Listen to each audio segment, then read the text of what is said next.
ಎಲ್ಲರಿಗೂ ನಮಸ್ಕಾರ. Welcome back to my channel. ನಾನು ಪ್ರಿಯಾ. ಇವತ್ತಿನ ವ್ಲಾಗ್ನಲ್ಲಿ ನಾನು ನನ್ನ ಬಟ್ಟೆಗಳು, ಹಾಗೆ ಮಕ್ಕಳ ಬಟ್ಟೆಗಳಾಗ್ಬೋದು, ಹಸ್ಬೆಂಡ್ ಬಟ್ಟೆಗಳಾಗ್ಬೋದು, ಎಲ್ಲವನ್ನು ನಾನು ಯಾವ ರೀತಿಯಾಗಿ ಇಟ್ಕೊಂಡಿದ್ದೀನಿ ಅಂತೇಳಿ ನಿಮಗೆ ತೋರಿಸ್ಕೊಡ್ತಾ ಇದ್ದೀನಿ.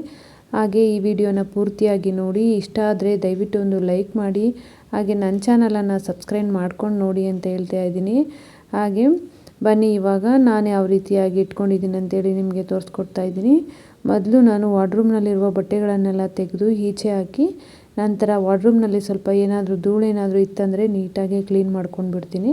ನೋಡಿ, ಈ ರೀತಿ ಒಂದು ಬ್ರಷ್ನಲ್ಲಿ, ಪೇಂಟಿಂಗ್ ಬ್ರಷ್ ಏನಿದೆ ಆ ಬ್ರಷ್ನಲ್ಲಿ ನೀಟಾಗಿ ಎಲ್ಲ ಕಡೆ ಧೂಳನ್ನು ಕ್ಲೀನ್ ಮಾಡಿ, ಒಂದು ಒದ್ದೆ ಬಟ್ಟೆಯನ್ನು ತೆಗೆದುಕೊಂಡು ಅದರಿಂದ ನೀಟಾಗಿ ಎಲ್ಲವನ್ನು ಒರೆಸ್ಕೊಳ್ತೀನಿ. ಇದನ್ನೆಲ್ಲ ಒರೆಸ್ಕೊಂಡ ನಂತರ ಅದರ ಕೆಳಗಡೆ ಹಾಸ್ಕೊಳ್ಳೋದಕ್ಕೆ ಅಂತೇಳಿ ಒಂದು ಬಟ್ಟೆಯನ್ನು ಹಾಸ್ಕೊಳ್ತಾ ಇದ್ದೀನಿ. ಒಂದು ಬಟ್ಟೆಯನ್ನು ಹಾಸ್ಕೊಂಡು ಇದ್ರ ಮೇಲೆ ಬಟ್ಟೆಗಳನ್ನು ಜೋಡಿಸ್ಕೊಳ್ತೀನಿ. ಬಟ್ಟೆ ಬದಲಾಗಿ ಒಂದು ನ್ಯೂಸ್ ಪೇಪರನ್ನಾದರೂ ಕೂಡ ಹಾಸ್ಕೊಳ್ಬೋದು, ಅಥವಾ ಈಗ ವಾರ್ಡ್ರೂಬ್ನಲ್ಲಿ ಹಾಸೋದಕ್ಕೆ ಅಂತಲೇ ಹೇಳಿ ಆನ್ಲೈನ್ಗಳಲ್ಲಿ ಸಿಗುತ್ತಲ್ವ ಶೀಟ್ಗಳು, ಅದನ್ನಾದ್ರೂ ಹಾಸ್ಕೊಳ್ಬೋದು. ನಾನಿಲ್ಲಿ ಒಂದು ಬಟ್ಟೆಯನ್ನು ಹಾಸ್ಕೊಂಡಿದ್ದೀನಿ. ಹಾಗೆ ಮೇಲ್ಗಡೆ ಒಂದು ಹ್ಯಾಂಗರ್ನಲ್ಲಿ ನಾನು ಸೀರೆಗಳನ್ನು ಇಲ್ಲಿ ಸ್ವಲ್ಪ ಹ್ಯಾಂಗರ್ಗೆ ಹಾಕ್ಕೊಂಡಿದ್ದೀನಿ. ಸೀರೆಗಳಂದರೆ ಈಗ ಡೈಲಿ ಯೂಸ್ ಮಾಡುವಂಥ, ಡೈಲಿ ಅಂದರೆ ಈಗ ಎಲ್ಲಾದರೂ ಸಡನ್ನಾಗಿ ಹೋಗುವಂಥ ಸೀರೆಗಳನ್ನು ಈ ರೀತಿ ಹ್ಯಾಂಗರ್ನಲ್ಲಿ, ಒಂದು ಹ್ಯಾಂಗರ್ಗೆ 2 ಸೀರೆಗಳನ್ನು ಹಾಕಿ ಇಟ್ಕೊಳ್ತಾ ಇದ್ದೀನಿ. ಇವು ಸಿಂಪಲ್ ಸೀರೆಗಳಲ್ವ, ಅಷ್ಟೇನು ವೆಯ್ಟ್ ಕೂಡ ಇರೋದಿಲ್ಲ. ಅದಕ್ಕೆ ಅಂತೇಳಿ ಅದರ ಬ್ಲೌಸ್ಗಳನ್ನು ಕೂಡ ಅದರಲ್ಲೇ ಹಾಕಿ ಈ ರೀತಿ ಹಾಕ್ಕೊಂಡಿದ್ದೀನಿ. ಹಾಗೆ ನೋಡಿ, ಈ ರೀತಿ ಸೀರೆಗಳನ್ನು ಮೊದಲೇ ನೆರಿಗೆ ಮಾಡಿ ಇಟ್ಕೊಂಡಿದ್ದೀನಿ. ಇವು ಕಾಟನ್ ಸೀರೆಗಳಲ್ವ, ಈ ಸೀರೆಗಳನ್ನು ನಾವು ಸಡನ್ನಾಗಿ ಎಲ್ಲಾದರೂ ಹೋಗ್ಬೇಕಂದಾಗ ರೆಡಿ ಮಾಡಬೇಕು ಅಂದರೆ ತುಂಬಾ ಹಿಂಸೆ ಆಗುತ್ತೆ ಉಟ್ಕೊಳ್ಳೋದು ಭಾಗ. ಅದಕ್ಕೆ ಅಂತೇಳಿ ಫಸ್ಟೇ ನಾನು ನೆರಿಗೆ ಮಾಡಿ ಇಟ್ಕೊಂಡ್ಬಿಟ್ಟಿರ್ತೀನಿ. ಅದರಿಂದ ನಾವು ಎಲ್ಲಾದರೂ ಹೋಗ್ಬೇಕಾದ್ರೆ ಬೇಗನೆ ಹಾಕ್ಕೊಂಡು ಹೋಗ್ಬೋದು. ಹಾಗೆ ಸೀರೆಗಳು, ಕಾಟನ್ ಸೀರೆ ಉಟ್ಕೊಳ್ಳೋದಕ್ಕೆ ತುಂಬಾ ಚೆನ್ನಾಗಿರುತ್ತೆ, ಆದರೆ ಅದನ್ನು ಉಡಬೇಕಾದ್ರೇ ತುಂಬಾ ಕಷ್ಟ ಅನಿಸುತ್ತೆ. ಅದಕ್ಕೇ ಮೊದಲೇ ನಾನು ನೆರಿಗೆಯನ್ನು ಮಾಡಿ ಈ ರೀತಿ ಹ್ಯಾಂಗರ್ನಲ್ಲಿ ಹಾಕಿ ಇಟ್ಕೊಂಡಿರ್ತೀನಿ. ಹಾಗೆ ಆದಷ್ಟು ಸಿಂಪಲ್ ಸೀರೆಗಳನ್ನು ಹ್ಯಾಂಗರ್ನಲ್ಲಿ ಹಾಕಿಟ್ಟ ನಂತರ ಈ ರೀತಿ ಬಾರ್ಡರ್ ಸೀರೆಗಳೇನು ಬರುತ್ತೆ ಅವುಗಳನ್ನು ನಾನು ಈ ಥರ ಫೋಲ್ಡ್ ಮಾಡಿ ಇದರ ಬ್ಲೌಸನ್ನು ಅದರ ಒಳಗಡೆನೇ ಇಟ್ಟು ಫೋಲ್ಡ್ ಮಾಡ್ಕೊಳ್ತೀನಿ. ಈ ರೀತಿ ಫೋಲ್ಡ್ ಮಾಡ್ಕೊಂಡ ನಂತರ ಇದನ್ನು ಒಂದು ಬ್ಯಾಗ್ನಲ್ಲಿ ಹಾಕಿಟ್ಕೊಳ್ತೀನಿ. ಈ ಥರ ಬ್ಯಾಗ್ಗಳು ಸಿಗುತ್ತಲ್ವ, ಈ ಥರ ಬ್ಯಾಗ್ಗಳಲ್ಲಿ ಸೀರೆಗಳನ್ನೆಲ್ಲವನ್ನು ಹಾಕ್ಕೊಳ್ತೀನಿ. ಯಾಕೆ ಅಂದರೆ ನಾವು ಹಾಗೇ ಜೋಡಿಸ್ಕೊಂಡ್ವಿ ಅಂದರೆ ಅವು ಬಿದ್ದೋಗ್ತಾ ಇರುತ್ತೆ. ಒಂದು ಸೀರೆ ಹೇಳ್ಕೊಂಡಾಗ ಒಂದು ಬಿದ್ದೋಗ್ತಾ ಇರುತ್ತೆ.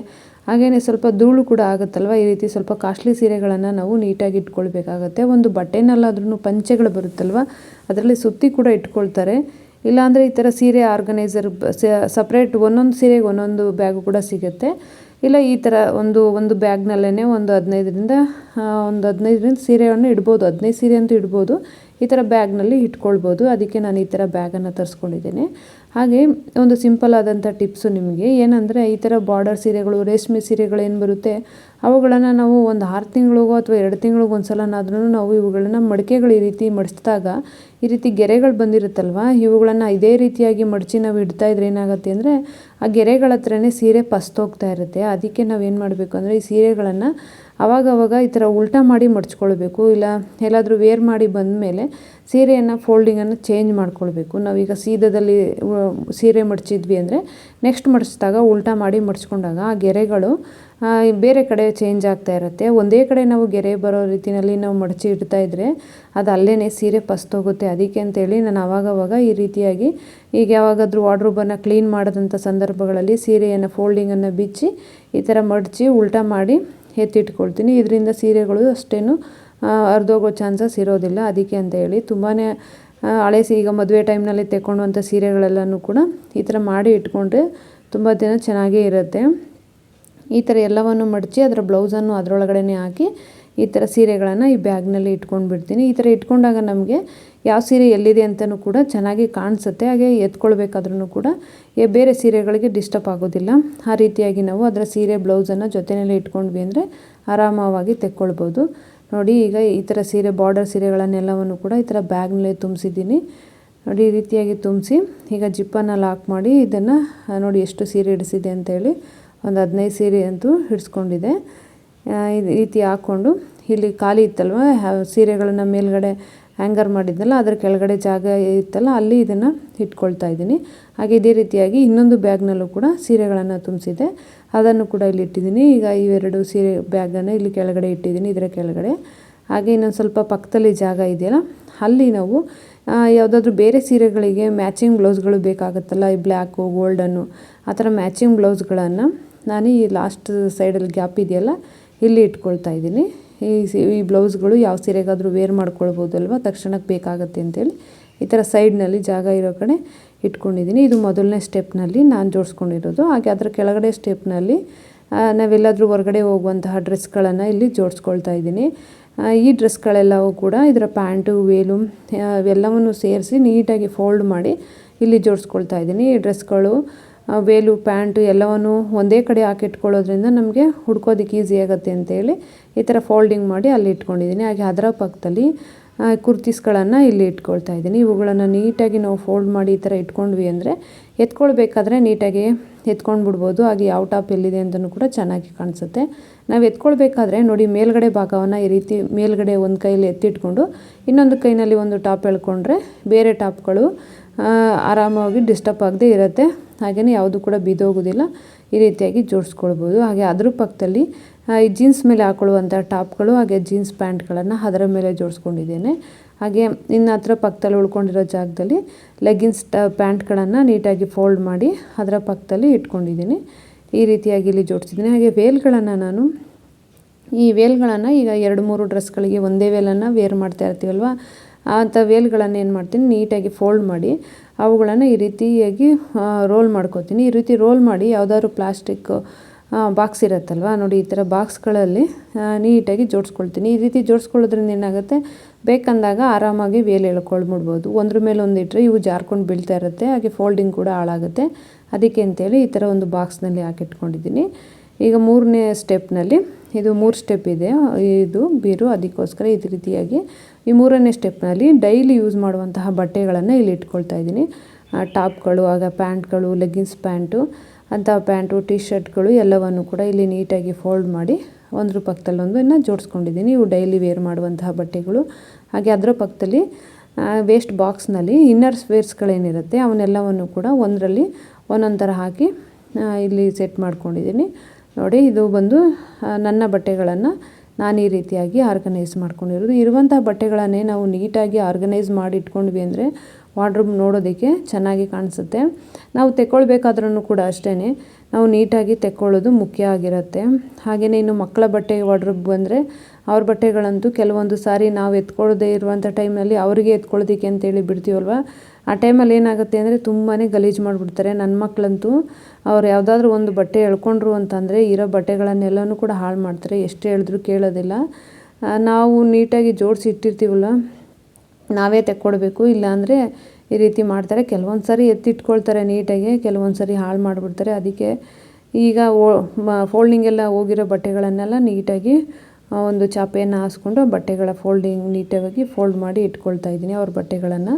ಈ ಕಡೆ ವಾರ್ಡ್ರೋಬ್ನಲ್ಲಿ ನನ್ನ ಮಗಳ ಬಟ್ಟೆ ಹಾಗೆ ಹಸ್ಬೆಂಡ್ ಬಟ್ಟೆಯನ್ನು ಇಟ್ಕೊಂಡಿದ್ದೀನಿ. ಇನ್ನೊಂದು ವಾರ್ಡ್ರೋಬ್ನಲ್ಲಿ ಅಲ್ಲಿ ಈಗ ಇಟ್ಕೊಳ್ತಾ ಇದ್ದೀನಿ. ನೋಡಿ, ಈಗ ಇಲ್ಲಿಗೆ ನ್ಯೂಸ್ ಪೇಪರನ್ನು ಹಾಸ್ಬಿಟ್ಟು ಅವಳ ಫ್ರಾಕ್ಗಳೇನೇನಿದೆ ಅವುಗಳನ್ನು ಈ ಥರ ಬ್ಯಾಗ್ನಲ್ಲಿ ಹಾಕಿ ಇಟ್ಕೊಂಡಿದ್ದು ತುಂಬಿಸಿ. ಯಾಕೆಂದರೆ ಫ್ರಾಕ್ಗಳು ದಪ್ಪ ಇರುತ್ತಲ್ವ, ಅವುಗಳನ್ನು ಒಂದ್ರ ಮೇಲೆ ಒಂದು ಇಟ್ವಿ ಅಂದರೆ ಅವು ಜಾರ್ಕೊಂಡು ಬಿದ್ದೋಗ್ತಾ ಇರುತ್ತೆ. ಅದಕ್ಕೆ ಅಂತೇಳಿ ಈ ಥರ ಬ್ಯಾಗ್ನಲ್ಲಿ ಹಾಕಿಟ್ಬಿಟ್ರೆ ಆ ಒಂದು ಫ್ರಾಕ್ಗಳು ಬಿದ್ದೋಗೋದಿಲ್ಲ. ಅದಕ್ಕೆ ಅಂತೇಳಿ ಈ ಥರವಾಗಿ ಇದಕ್ಕೂ 2 ಬ್ಯಾಗನ್ನು ತರಿಸ್ಕೊಂಡಿದ್ದೆ. ಆ ಬ್ಯಾಗ್ನಲ್ಲಿ ಇವಳ ಫ್ರಾಕ್ಗಳನ್ನೆಲ್ಲವನ್ನು ಕೂಡ ಇಟ್ಕೊಂಡಿದ್ದೀನಿ. ಹಾಗೆ ನೋಡ್ಬೋದು ಇಲ್ಲಿ ನನ್ನ ಮಗಳ ಫ್ರಾಕು ಅವಳು ಚಿಕ್ಕ ವಯಸ್ಸಿನಲ್ಲಿ ಹಾಕ್ಕೊಳ್ತಾ ಇದ್ದಂಥದ್ದು. ಇದನ್ನೊಂದು 5-6 ತಿಂಗಳಲ್ಲಿದ್ದಾಗ ಹಾಕ್ಕೊಂಡಿದ್ದಂಥ ಫ್ರಾಕು ನೆನಪಾಗಿರಲಿ ಅಂತೇಳಿ ಈ ರೀತಿ 1-2 ಫ್ರಾಕ್ಗಳನ್ನು ಬಿಸಾಕಿಲ್ಲ, ಇಟ್ಕೊಂಡಿದ್ದೀನಿ. ಯಾರಿಗಾದ್ರೂ ಕೊಟ್ಬಿಟ್ಟಿರ್ತೀವಲ್ವ, ಅದ್ರ ಬದಲು ಈ ಥರ ಇರಲಿ ಅಂತೇಳಿ 1-2 ಇಟ್ಕೊಂಡಿದ್ದೀನಿ. ಈ ಲಂಗ ಬ್ಲೌಸ್ ಅಂತೂ ಅವಳು ಹಾಕ್ಕೊಂಡು ಬರ್ತಾಯಿದ್ರೆ ತುಂಬಾ ಚೆನ್ನಾಗಿ ಕಾಣಿಸ್ತಾ ಇದ್ಲು. ಅದಕ್ಕೆ ಅಂತೇಳಿ ಇರಲಿ, ಇದನ್ನು ನೋಡಿದ ತಕ್ಷಣ ಏನೋ ಒಂದು ಸವಿ ನೆನಪಾಗ್ತಾ ಇರುತ್ತಲ್ವ, ಅದಕ್ಕೆ ಅಂತೇಳಿ ಬಿಸಾಡದೆ ಇಟ್ಕೊಂಡಿದ್ದೀನಿ. ಹಾಗೆ ಇದು ನನ್ನ ಮಗನ ಬಟ್ಟೆ. ಅವನು ಹುಟ್ಟಿದ ದಿನ ಇದನ್ನು ಹಾಕಿದ್ವಿ. ಅದೇ ನೆನಪು ಎಷ್ಟು ಚೆನ್ನಾಗಿ ಬರುತ್ತೆ ಅಂದರೆ ಬಟ್ಟೆ ನೋಡಿದ ತಕ್ಷಣ. ಅದಕ್ಕೆ ಅಂತ ಹೇಳಿ ಇದನ್ನು ಕೂಡ ಇಟ್ಕೊಂಡಿದ್ದೀನಿ ಅವನ ಬಟ್ಟೆಗಳು. ಇದು ಅವ್ನು ಕಿವಿ ಚುಚ್ಚಿಸಿದಾಗ ಹಾಕ್ಕೊಂಡು ಬಂದ ಬಟ್ಟೆ. ಇದು ಕೂಡ ಹಾಗೆ ಮಡಚಿ ಇಟ್ಕೊಂಡಿದ್ದೀನಿ. ಇರಲಿ ಅಂತೇಳಿ, ನೋಡಿದ್ರೆ ಏನೋ ಒಂಥರ ಖುಷಿ ಅನಿಸುತ್ತಲ್ವ, ಅದಕ್ಕೆ ಅಂತೇಳಿ ಬಿಸಾಡದೆ ಹೀಗೆ ಇಟ್ಕೊಂಡಿದ್ದೀನಿ. ಇವುಗಳನ್ನು ಕೂಡ ಒಂದು ಬ್ಯಾಗ್ನಲ್ಲಿ ಹಾಕಿ ಇದನ್ನು ಕೂಡ ಇವೆರಡನ್ನು ಇಲ್ಲಿ ಒಂದ್ರ ಮೇಲೊಂದು ಜೋಡಿಸಿ ಇಟ್ಕೊಂಡಿದ್ದೀನಿ. ಯಾಕೆಂದರೆ ಈ ಫ್ರಾಕ್ಗಳನ್ನು ಡೈಲಿ ಯೂಸ್ ಮಾಡಲ್ಲ ಅಲ್ವಾ, ಯಾವಾಗಾದರೂ ಫಂಕ್ಷನ್ಗಳಲ್ಲಿ ಯೂಸ್ ಮಾಡೋದಲ್ವ, ಅದಕ್ಕೆ ಅಂತೇಳಿ ಈ ಥರ ಒಂದ್ರ ಮೇಲೊಂದು ಇಟ್ಟಿದ್ದೀನಿ. ಬೇಕಂದಾಗ ನಾನೇ ತೆಕ್ಕೊಡ್ತೀನಿ. ಹಾಗೇನಾದರೂ ಪಕ್ಕದಲ್ಲಿ ಉಳಿದಿರುವಂತಹ ಜಾಗದಲ್ಲಿ ಜೀನ್ಸ್ ಮೇಲೆ ವೇರ್ ಮಾಡುವಂಥ ಟಾಪ್ಸ್ಗಳನ್ನು ಜಾಸ್ತಿ ಜೀನ್ಸಲ್ಲಿ ಹಾಕ್ಕೊಳ್ತಾ ಇರ್ತಾಳಲ್ವ, ಇವುಗಳ ಹತ್ರನೇ ಆರಾಮಾಗಿ ಎತ್ಕೊಂಡು ಬಿಡ್ತಾಳೆ. ಅದಕ್ಕೆ ಅಂತೇಳಿ ಇಲ್ಲಿ ಪಕ್ಕದಲ್ಲಿ ಈ ರೀತಿ ಫೋಲ್ಡಿಂಗನ್ನು ಮಾಡಿ ಇಟ್ಟಿದ್ದೀನಿ. ಅದರ ಪಕ್ಕದಲ್ಲಿ ಆ ಪ್ಯಾಂಟ್ಗಳನ್ನೆಲ್ಲವನ್ನು ಕೂಡ ನೀಟಾಗಿ ಲೆಗ್ಗಿನ್ಸು ಜೀನ್ಸು ಎಲ್ಲವನ್ನು ಕೂಡ ಈ ರೀತಿ ಫೋಲ್ಡ್ ಮಾಡಿ ಇಟ್ಟಿದ್ದೀನಿ. ಹಾಗೆ ಅದರ ಪಕ್ಕದಲ್ಲಿ ಮೇಲೆ ಹಾಕೊಳ್ಳುವಂಥ ಜಾಕೆಟ್ಗಳು, ಹಾಗೆ ಸ್ವಲ್ಪ ಒಂದೆರಡು ಬೆಲ್ಟ್ ಇತ್ತು, ಅದನ್ನು ಕೂಡ ಈ ರೀತಿ ರೋಲ್ ಮಾಡಿ ಅದ್ರ ಪಕ್ಕದಲ್ಲಿ ಇಟ್ಟಿದ್ದೀನಿ. ಇವೆಲ್ಲಾದರೂ ಹೋಗುವಂಥ ಟೈಮ್ನಲ್ಲಿ ಹಾಕ್ಕೊಳ್ಳುವಂಥ ಬಟ್ಟೆಗಳನ್ನು ಮೊದಲನೇ ಸೆಲ್ಫ್ನಲ್ಲಿ ಅವಳ ಬಟ್ಟೆಗಳನ್ನು ಜೋಡಿಸಿದ್ದೀನಿ. ಹಾಗೆ ಇನ್ನು ಎರಡನೇ ಸೆಲ್ಫ್ನಲ್ಲಿ ನನ್ನ ಹಸ್ಬೆಂಡ್ ಬಟ್ಟೆಗಳನ್ನು ಇಲ್ಲಿ ಇಟ್ಕೊಳ್ತಾ ಇದ್ದೀನಿ. ಇವು ವೈಟ್ ಬಟ್ಟೆಗಳು, ವೈಟ್ ಪಂಚೆ ಶರ್ಟು ಏನಾದರೂ ಫಂಕ್ಷನ್ಗಳಲ್ಲಿ ಇದ್ದಾಗ ಮಾತ್ರ ವೇರ್ ಮಾಡೋದಲ್ವ, ಜಾಸ್ತಿ ಯೂಸ್ ಮಾಡಲ್ಲ. ಅವುಗಳನ್ನು ಈ ರೀತಿ ಸೈಡ್ನಲ್ಲಿ ಇಟ್ಬಿಡ್ತಾ ಇದ್ದೀನಿ. ಈ ರೀತಿ ಇಟ್ಟು ಅವ್ರು ಯಾವ್ಯಾವ ಯೂಸ್ ಮಾಡಲ್ಲ ಅಂಥವನ್ನ ಜಾಸ್ತಿ ಸೈಡ್ನಲ್ಲಿ ಇಟ್ಕೊಳ್ತೀನಿ. ಅದರ ಪಕ್ಕದಲ್ಲಿ ಯಾವುದಾದ್ರೂ ಯೂಸ್ ಮಾಡದಿರುವಂಥ ಬಟ್ಟೆ ಇರುತ್ತಲ್ಲ ಅವನ್ನು ಕೂಡ ಇಲ್ಲೇ ಇಟ್ಕೊಳ್ತಾ ಇದ್ದೀನಿ. ನೋಡಿ, ಇಲ್ಲೊಂದು ಶೇರ್ವಾನಿ ಇತ್ತು, ಅದನ್ನು ಕೂಡ ಯಾವುದು ಯೂಸ್ ಮಾಡಲ್ಲ ಇದು ಜಾಸ್ತಿ, ಅದಕ್ಕೆ ಅಂತೇಳಿ ಅಲ್ಲಿ ಇಟ್ಟಿದ್ದೀನಿ. ಹಾಗೆ ಜೀನ್ಸ್ಗಳು, ಇವನ್ನು ಜಾಸ್ತಿ ಏನು ಯೂಸ್ ಮಾಡಲ್ಲ, ಯಾವಾಗಾದರೂ ಒಂದ್ಸಲ, ಅದಕ್ಕೆ ಅಂತೇಳಿ ಅಲ್ಲಿ ಇಟ್ಟಿದ್ದೀನಿ ಸೈಡಲ್ಲಿ. ಹಾಗೆ ಇನ್ನು ಇವು ಯಾವಾಗಲೂ ರೆಗ್ಯುಲರಾಗಿ ಯೂಸ್ ಮಾಡುವಂತಹ ಪ್ಯಾಂಟ್ಗಳನ್ನು ಐರನ್ ಮಾಡಿ, ನಾನೇ ಐರನ್ ಮಾಡೋದಲ್ವ, ಐರನ್ ಮಾಡಿದಂತಹ ಬಟ್ಟೆಗಳನ್ನು ಇಲ್ಲಿ ಜೋಡಿಸಿ ಇಟ್ಕೊಳ್ತೀನಿ. ಪ್ಯಾಂಟ್ಗಳನ್ನು ನೀಟಾಗಿ ಈ ರೀತಿಯಾಗಿ ಇಟ್ಕೊಂಡ್ಬಿಡ್ತೀನಿ. ಐರನ್ ಮಾಡಿದ ತಕ್ಷಣವೇ ತೊಗೊಂಡು ಬಂದು ಸ್ವಲ್ಪ ಜಾಸ್ತಿ ಬಟ್ಟೆಗಳನ್ನು ಐರನ್ ಮಾಡುವ ಉಳಿಸ್ಕೊಂಡಿದ್ದು ಒಂದೇ ಸರಿ ಐರನ್ ಮಾಡಿ ಈ ರೀತಿ ಇಟ್ಕೊಳ್ಳೋದು. ಹಾಗೆ ಅದರ ಪಕ್ಕದಲ್ಲಿ ಶರ್ಟನ್ನು ಕೂಡ ಐರನ್ ಮಾಡಿದಂಥವೆಲ್ಲವನ್ನು ಕೂಡ ಇಲ್ಲೇ ಜೋಡಿಸ್ಕೊಳ್ತೀನಿ. ನೋಡಿ, ಶರ್ಟ್ಗಳನ್ನು ಈ ಥರ ನಾವು ಇಟ್ಕೊಂಡ್ವಿ ಅಂದರೆ ಎತ್ಕೊಳ್ಬೇಕಾದ್ರೆ ತುಂಬಾ ಈಸಿಯಾಗಿ ಎತ್ಕೊಳ್ಬೋದು. ಅದಕ್ಕೆ ಅಂತೇಳಿ ಶರ್ಟನ್ನು ಐರನ್ ಮಾಡಿ ಇಲ್ಲಿ ಇಟ್ಟಿದ್ದೀನಿ. ಹಾಗೇನು ಲಾಸ್ಟ್ ಸ್ಟೆಪ್ನಲ್ಲಿ ಇಲ್ಲಿ ಸ್ವೆಟರ್ಸ್ಗಳನ್ನೆಲ್ಲ ಇಡ್ತಾಯಿದ್ದೀನಿ. ಯಾವಾಗಲೂ ಈಗ ಚಳಿಗಾಲ ಮಳೆಗಾಲದಲ್ಲಿ ಅಷ್ಟೇ ಅಲ್ವಾ ಯೂಸ್ ಮಾಡೋದು, ಅದಕ್ಕೆ ಅಂತೇಳಿ ಇವನ್ನ ಸೈಡಲ್ಲಿ ಸ್ವೆಟರ್ಸು ಟೋಪಿ ಎಲ್ಲವನ್ನು ಕೂಡ ಅಲ್ಲಿ ನೀಟಾಗಿ ಫೋಲ್ಡ್ ಮಾಡಿ ಇಟ್ಟಿದ್ದೀನಿ. ಹಾಗೆ ಅದರ ಪಕ್ಕದಲ್ಲಿ ಇನ್ನು ಉಳಿದಂತೆ ಯಾವುದಾದ್ರೂ ಯೂಸ್ ಮಾಡದೇ ಇರುವಂಥ ಬಟ್ಟೆಗಳನ್ನು ಇಟ್ಕೊಳ್ತೀನಿ. ಹಾಗೆ ಇನ್ನು ಅದರ ಪಕ್ಕದಲ್ಲಿ ಇವು ಐರನ್ ಮಾಡುವಂತಹ ಬಟ್ಟೆಗಳು, ಪ್ಯಾಂಟು ಶರ್ಟು, ಅವನ್ನು ಈಗ ವಾಷಿಂಗ್ ಮಾಡಿ ಇಟ್ಟಿರ್ತೀವಲ್ವ ಅವನ್ನು ಅಲ್ಲಿ ಇಟ್ಟಿರ್ತೀನಿ. ಜಾಸ್ತಿ ಆದ ನಂತರ ಐರನ್ ಮಾಡಿ ಇಡ್ತೀನಿ. ಹಾಗೆ ಇನ್ನು ಅದರ ಪಕ್ಕದಲ್ಲಿ ಇವು ನನ್ನ ಮಗಳು ಡೈಲಿ ಯೂಸ್ ಮಾಡುವಂಥ ಪ್ಯಾಂಟು ಟಾಪ್ಗಳನ್ನು ಇಟ್ಟಿದ್ದೀನಿ. ಹಾಗೆ ಬಾಕ್ಸ್ನಲ್ಲಿ ಇನ್ನರ್ಸ್ ವೇರ್ಸ್ಗಳನ್ನು ಹಾಕಿ ಇಟ್ಕೊಂಡಿದ್ದೀನಿ. ಇದಿಷ್ಟು ನನ್ನ ಮಗಳು ಹಾಗೆ ನನ್ನ ಹಸ್ಬೆಂಡ್ ಬಟ್ಟೆಗಳನ್ನು ಈ ವಾರ್ಡ್ರೋಬ್ನಲ್ಲಿ ಆರ್ಗನೈಸ್ ಮಾಡಿದ್ದೀನಿ. ನೋಡಿ, ಇನ್ನೂ ಎಷ್ಟೊಂದು ಸ್ಪೇಸ್ ಇದೆ ಅಂದರೆ ಇನ್ನೂ ತುಂಬಾ ಬಟ್ಟೆಗಳನ್ನು ಜೋಡಿಸ್ಕೊಳ್ಬೋದು. ನಾವು ನೀಟಾಗಿ ಏನು ಫೋಲ್ಡಿಂಗ್ ಮಾಡಿ ಇಟ್ಕೊಂಡ್ವಿ ಅಂದರೆ ನಾವು ಎಷ್ಟು ಬಟ್ಟೆಗಳನ್ನಾದ್ರೂ ಆರ್ಗನೈಸ್ ಮಾಡ್ಕೊಳ್ಬೋದು. ಕಸ ಥರ ಇಟ್ಕೊಂಡ್ವಿ ಅಂದ್ರೇ ಬಟ್ಟೆಗಳನ್ನು ಜೋಡಿಸ್ಕೊಳ್ಳೋದಕ್ಕೆ ಜಾಗನೇ ಸಾಕಾಗೋದಿಲ್ಲ ಅಂತ ಅನಿಸುತ್ತೆ. ನೋಡಿ ಎಷ್ಟು ಜಾಗ ಉಳ್ಕೊಂಡಿದೆ ಇನ್ನು ಆ ಕಡೆ ಸೈಡಲ್ಲೆಲ್ಲ ಕೂಡ. ಈ ವಾರ್ಡ್ರೂಮ್ನ ಪಕ್ಕದಲ್ಲಿ ಇನ್ನೊಂದು ಸೆಲ್ಫ್ ಇದೆ. ಆ ಸೆಲ್ಫ್ನಲ್ಲೇ ಈಗ ಎಲ್ಲಾದರೂ ಹೋದಾಗ ಯೂಸ್ ಮಾಡುವಂತಹ ಬ್ಯಾಗ್ಗಳು, ಹಾಗೆ ಫೋಟೋಸು ಆಲ್ಬಮ್ಗಳೇನಿದೆ ಮದುವೆ ಟೈಮ್ನಲ್ಲಿ ಅವು, ಹಾಗೆ ಇನ್ನೊಂದು ಸ್ಟೆಪ್ನಲ್ಲಿ ಮಕ್ಕಳು ಬುಕ್ಸು, ಇವರು ಯಾವುದಾದ್ರೂ ಯೂಸ್ ಮಾಡದೇ ಇರುವಂಥ ಬುಕ್ಸ್ಗಳನ್ನು ಅಲ್ಲಿ ಇಟ್ಕೊಂಡಿದ್ದಾರೆ. ಇನ್ನು ಕೊನೆಯ ಸೆಲ್ಫ್ನಲ್ಲಿ ಇಲ್ಲಿ ಟೈಲರಿಂಗ್ಗೆ ಸಂಬಂಧಪಟ್ಟಂಥ ವಸ್ತುಗಳನ್ನೆಲ್ಲವೂ ಕೂಡ ಇಲ್ಲಿ ಇಟ್ಕೊಂಡಿದ್ದೀನಿ. ನಾನು ಸ್ವಲ್ಪ ಯೂಟ್ಯೂಬನ್ನು ನೋಡೇ ಟೈಲರಿಂಗ್ನ ಆವಾಗವಾಗ ಅಭ್ಯಾಸ ಮಾಡ್ಕೊಳ್ತಾ ಇರ್ತೀನಿ. ನಾನು ಯಾವುದನ್ನು ನೋಡುತ್ತೀನಿ ಅದನ್ನು ಅಲ್ಲೇ ಕಲಿಬೇಕು ಅನ್ನೋ ಆಸೆ ಆಗ್ತಾ ಇರುತ್ತೆ. ಅದಕ್ಕೆ ಅಂತೇಳಿ ಹ್ಯಾರಿ ವರ್ಕನ್ನು ಕೂಡ ನಾನು ಟ್ರೈ ಮಾಡಿದ್ದೀನಿ, ಅದನ್ನು ಕೂಡ ಸ್ವಲ್ಪ ಕಲ್ತಿದ್ದೀನಿ. ಮೊಬೈಲ್ನಲ್ಲೇ ನೋಡಿನೂ ಕೂಡ ಎಲ್ಲ ಕಲ್ತಿರೋದು. ಅವನ್ನೆಲ್ಲನೂ ಕೂಡ ಥಿಂಗ್ಸ್ಗಳನ್ನು ಇಲ್ಲಿ ಲಾಸ್ಟ್ ಸ್ಟೆಪ್ನಲ್ಲಿ ಇಟ್ಕೊಂಡಿದ್ದೀನಿ.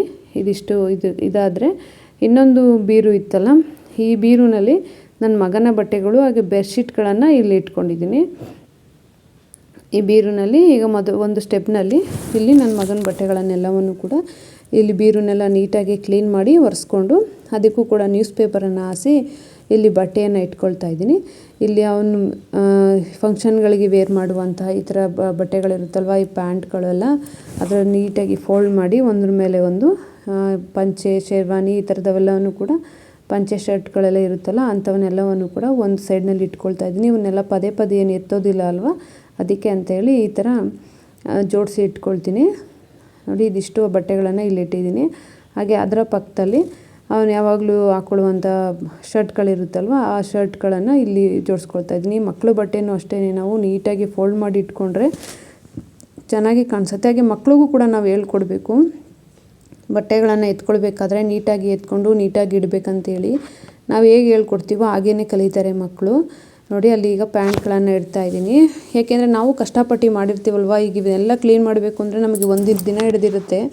ಅದನ್ನು ಅವ್ರು ಒಂದೇ ನಿಮಿಷಕ್ಕೆ ಹಾಳು ಮಾಡ್ತಾರಲ್ಲ, ಅದಕ್ಕೋಸ್ಕರ ಮಕ್ಕಳಿಗೆ ನಾವು ಆದಷ್ಟು ಹೇಳ್ಕೊಡ್ಬೇಕು, ನೀಟಾಗಿ ಇಟ್ಕೊಳ್ರಪ್ಪ ಅಂತೇಳಿ. ಈಗ ಪಕ್ಕದಲ್ಲಿ ಜೀನ್ಸ್ ಮೇಲೆ ಹಾಕ್ಕೊಳ್ಳುವಂಥ ಟೀ ಶರ್ಟ್ಗಳನ್ನು ಇಟ್ಟಿದ್ದೀನಿ. ಇದಿಷ್ಟು ಅವನ ಬಟ್ಟೆಗಳು.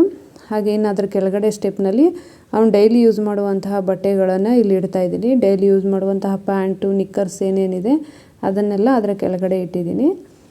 ಅದ್ರ ಪಕ್ಕದಲ್ಲೇ ಡೈಲಿ ಯೂಸ್ ಮಾಡುವಂಥ ಟೀ ಶರ್ಟ್ಗಳನ್ನು ಇಟ್ಟಿದ್ದೀನಿ.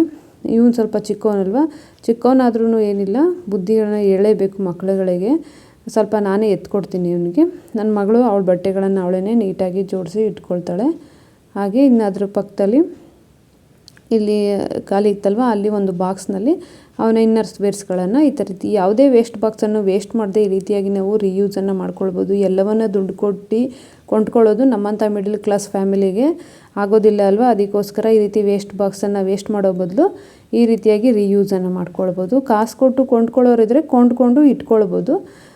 ನಾನು ಈ ರೀತಿ ಎಲ್ಲದಕ್ಕೂ ದುಡ್ಡು ವೇಸ್ಟ್ ಮಾಡೋ ಬದಲಾಗಿ ಈ ಥರ ವೇಸ್ಟನ್ನು ಮಾಡಿದೆ ಈ ರೀತಿ ರಿಯೂಸನ್ನು ಮಾಡ್ಕೊಂಡಿದ್ದೀನಿ. ಹಾಗೆ ಈ ಸೀರೆಗಳು ಬಂದು ಇದು ನನ್ನ ಅಮ್ಮನ ಸೀರೆಗಳು. ಅಮ್ಮ ಬಂದಾಗ ಹೋಗಿ ಬರೋದು ಮಾಡ್ತಾ ಇರ್ತಾರಲ್ವ, ಆವಾಗವಾಗ ಅವ್ರು ಹಾಕೊಳ್ಳುವಂಥ ಸೀರೆಗಳು ಕೂಡ ಇತ್ತು. ಅವುಗಳನ್ನು ಕೂಡ ಇಲ್ಲಿ ಜಾಗ ಇತ್ತಲ್ವ, ಇಲ್ಲಿ ಜೋಡಿಸ್ಕೊಂಡಿದ್ದೀನಿ. ಹಾಗೆ ಅವರ ಪೆಟಿಕೋಟ್ಸು, ಬ್ಲೌಸು, ಸೀರೆಗಳನ್ನು ಈ ಸ್ಟೆಪ್ನಲ್ಲಿ ಖಾಲಿ ಇದ್ದಂಥ ಜಾಗದಲ್ಲಿ ಇಲ್ಲಿ ಇಟ್ಟಿದ್ದೀನಿ, ನನ್ನ ಮಗನ ಬಟ್ಟೆಯ ಪಕ್ಕದಲ್ಲಿ. ಹಾಗೆಯೇ ಈ ಸ್ಟೆಪ್ಪಲ್ಲಿ ಮುಗೀತಲ್ವ. ಇನ್ನು ಮೇಲ್ಗಡೆ ಸ್ಟೆಪ್ ಏನಿದೆ, ಇಲ್ಲಿ ಬ್ಲ್ಯಾಂಕೆಟ್ಸ್ಗಳನ್ನು ನೀಟಾಗಿ ಮಡಚಿ ಇಲ್ಲಿ ಅರೇಂಜ್ ಮಾಡ್ಕೊಳ್ತಾ ಇದ್ದೀನಿ. ಈ ಫೋಲ್ಡರ್ನಲ್ಲಿ ಫುಲ್ಲು ಬ್ಲ್ಯಾಂಕೆಟ್ಗಳು ಏನೇನಿದೆ ಎಲ್ಲವನ್ನು ಕೂಡ ಇಲ್ಲೇ ಇಟ್ಕೊಳ್ಳೋದು. ಈಗ ಸ್ವಲ್ಪ ಯೂಸ್ ಮಾಡ್ತಾಯಿದ್ವಿ, ಯೂಸ್ ಮಾಡದೇ ಇರುವಂಥವನ್ನೆಲ್ಲನೂ ಒಗೆದು ನೀಟಾಗಿ ಇಲ್ಲಿ ಫೋಲ್ಡ್ ಮಾಡಿ ಇಟ್ಕೊಳ್ತಾ ಇದ್ದೀನಿ. ನೋಡಿ, ಈ ರೀತಿ ಒಂದ್ರ ಮೇಲೊಂದನ್ನು ನಾವು ಫೋಲ್ಡ್ ಮಾಡಿ ಇಟ್ಕೊಂಡ್ರೆ ನೀಟಾಗಿ ಕಾಣಿಸುತ್ತೆ. ನೋಡಿ, ಇದಿಷ್ಟು ಬ್ಲ್ಯಾಂಕೆಟ್ಗಳನ್ನು ಇಟ್ಟಿದ್ದೀನಿ. ಹಾಗೆ ಅದರ ಪಕ್ಕದಲ್ಲಿ ಖಾಲಿ ಇತ್ತಲ್ವ, ಇಲ್ಲಿ ಬೆಡ್ಶೀಟ್ಗಳೇನಿದೆ ಅದನ್ನು, ಆ ಬೆಡ್ಶೀಟು, ಪಿಲ್ಲೋ ಕವರು ಎಲ್ಲವನ್ನು ಸೇರಿಸಿ ನೀಟಾಗಿ ಫೋಲ್ಡ್ ಮಾಡಿ ಈ ರೀತಿ ಇಟ್ಕೊಂಡ್ವಿ ಅಂದರೆ ಬೆಡ್ಶೀಟ್ ಎತ್ಕೊಂಡಾಗ ಪಿಲ್ಲೋ ಕವರ್ನ ಹುಡ್ಕೊಳ್ಳೋ ಅವಶ್ಯಕತೆ ಇರೋದಿಲ್ಲ. ಅದ್ರ ಒಳಗಡೆ ಹಾಕಿ ನಾವು ನೀಟಾಗಿ ಮಡಿಚ್ಕೊಂಡು ಇಟ್ಕೊಳ್ಳೋದ್ರಿಂದ ಈಗ ನಾನು ಅದೇ ರೀತಿಯಾಗಿ ಮಡಿಸಿ ಈ ಬೆಡ್ಶೀಟ್ಗಳನ್ನು ಇಟ್ಟಿದ್ದೀನಿ. ಹಾಗೆ ಅದ್ರ ಮೇಲ್ಗಡೆ ಈ ದಿವಾನ್ ಕಾಟ್ ಇರುತ್ತಲ್ಲ, ಅದ್ರ ಮೇಲಿನ ಬೆಡ್ಶೀಟ್ಗಳನ್ನು ಕೂಡ ಅಲ್ಲೇ ಇಟ್ಕೊಂಡಿದ್ದೀನಿ. ಇನ್ನು ಉಳಿದಂಥ ಜಾಗದಲ್ಲಿ ಪಿಲ್ಲೋ ಕವರ್ಸ್ ಏನಿದೆ ಅವುಗಳನ್ನು ಕೂಡ ಎರಡೆರಡು ಪಿಲ್ಲೋಗಳದ್ದು ಸೆಟ್ ಇರುತ್ತಲ್ಲ, ಅವು ಸೆಟ್ ಹಂಗೆ ಅಲ್ಲಿ ಮಡ್ಚ್ಕೊಂಡಿದ್ದೀನಿ. ಇದಿಷ್ಟನ್ನು ಜೋಡಿಸಿದ ನಂತರ ಇನ್ನೆರಡು ಸೆಲ್ಫು ಖಾಲಿ ಉಳ್ಕೊಂಡಿದೆ. ಇನ್ನೊಂದು ಸೆಲ್ಫ್ನಲ್ಲಿ ನೋಡಿ, ಈ ರೀತಿಯಾಗಿ ನಾವು ಅಂಗಡಿಗಳಿಗೆ ಹೋದಾಗ, ಸೀರೆ ಅಂಗಡಿಗಳಿಗೆ ಏನಕ್ಕಾದರೂ ಬ್ಯಾಗ್ಗಳು ಬಂದಿರುತ್ತಲ್ವ, ಅವುಗಳನ್ನು ಬಿಸಾಕದೆ ಯೂಸ್ ಮಾಡ್ಕೊಳ್ಳೋದಕ್ಕೆ ಅಂತೇಳಿ ಒಂದು ವ್ಯಾನಿಟಿ ಬ್ಯಾಗ್ ಇತ್ತು, ಅದನ್ನು ಕಟ್ ಮಾಡಿ ಈ ರೀತಿ ಫೋಲ್ಡ್ ಮಾಡಿಕೊಂಡು ಅದ್ರ ಒಳಗಡೆ ಈ ಥರ ರೋಲ್ ಮಾಡಿ ಬ್ಯಾಗ್ಗಳನ್ನೆಲ್ಲವನ್ನು ಕೂಡ ಈ ರೀತಿ ಇಟ್ಕೊಂಡಿದ್ದೀನಿ. ಏನಕ್ಕಾದರೂ ಬೇಕಂದಾಗ ಸಡನ್ನಾಗಿ ಬ್ಯಾಗನ್ನು ಎತ್ಕೊಳ್ಳೋದಕ್ಕೆ ಯೂಸ್ ಆಗುತ್ತೆ ಅಂತೇಳಿ.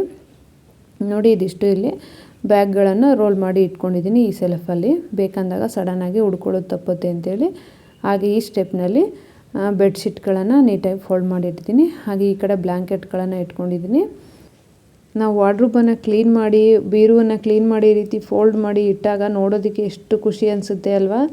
ಅದಕ್ಕೆ ಇಷ್ಟು ನೀಟಾಗಿ ಕಾಣಿಸ್ತಾ ಇದೆ ಇವಾಗ. ನೋಡಿ, ಇಲ್ಲೆಲ್ಲ ಕೂಡ ನನ್ನ ಮಗನ ಬಟ್ಟೆಗಳು, ಹಾಗೆ ಇಲ್ಲೂ ಕೂಡ ಡೈಲಿ ಯೂಸ್ ಮಾಡುವಂತಹ ಬಟ್ಟೆಗಳು ಈ ಸ್ಟೆಪ್ನಲ್ಲಿ ಇಟ್ಟಿದ್ದೀನಿ.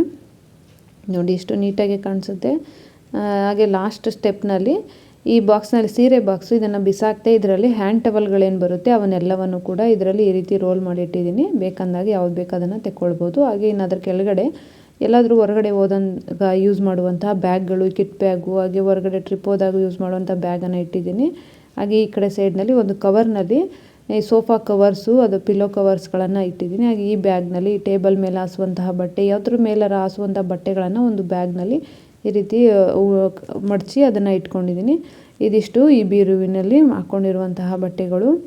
ಹಾಗೆ ಈ ಸೈಡ್ ಡೋರ್ನಲ್ಲಿ ಬೆಲ್ಟ್ಗಳಿತ್ತಲ್ವ, ನನ್ನ ಮಗನ ಪ್ಯಾಂಟಿನ ಬೆಲ್ಟ್ಗಳನ್ನು ಎಲ್ಲವನ್ನು ಕೂಡ ಈ ಡೋರ್ನಲ್ಲಿ ಇಲ್ಲಿ ಇದು ರೀತಿಯಾಗಿ ಹಾಕ್ಕೊಂಡಿದ್ದೀನಿ. ಯಾವಾಗಾದರೂ ಬೇಕಂದ ತಕ್ಷಣ ಆರಾಮಾಗಿ ಎತ್ಕೊಳ್ಬೋದು ಅಂತೇಳಿ ಈ ರೀತಿಯಾಗಿ ಮಾಡಿ ಜೋಡಿಸ್ಕೊಂಡಿದ್ದೀನಿ. ನೋಡಿದ್ರಲ್ಲ, ನಾವು ನಮ್ಮ ಬಟ್ಟೆಗಳನ್ನು ಯಾವ ರೀತಿಯಾಗಿ ನಾನು ಜೋಡಿಸಿ ಇಟ್ಕೊಂಡಿದ್ದೀನಿ ಅಂತೇಳಿ. ಈ ವಿಡಿಯೋ ನಿಮಗೇನಾದರೂ ಇಷ್ಟ ಆಗಿದ್ದರೆ, ಹಾಗೆ ಈ ವಿಡಿಯೋವನ್ನು ನೋಡಿರೋರು ದಯವಿಟ್ಟು ಒಂದು ಲೈಕ್ ಮಾಡೋದನ್ನು ಮರಿಬೇಡಿ. ಹಾಗೆ ನನ್ನ ಚಾನಲನ್ನು ಸಬ್ಸ್ಕ್ರೈಬ್ ಮಾಡ್ಕೊಂಡು ನೋಡಿ. Thank you for watching.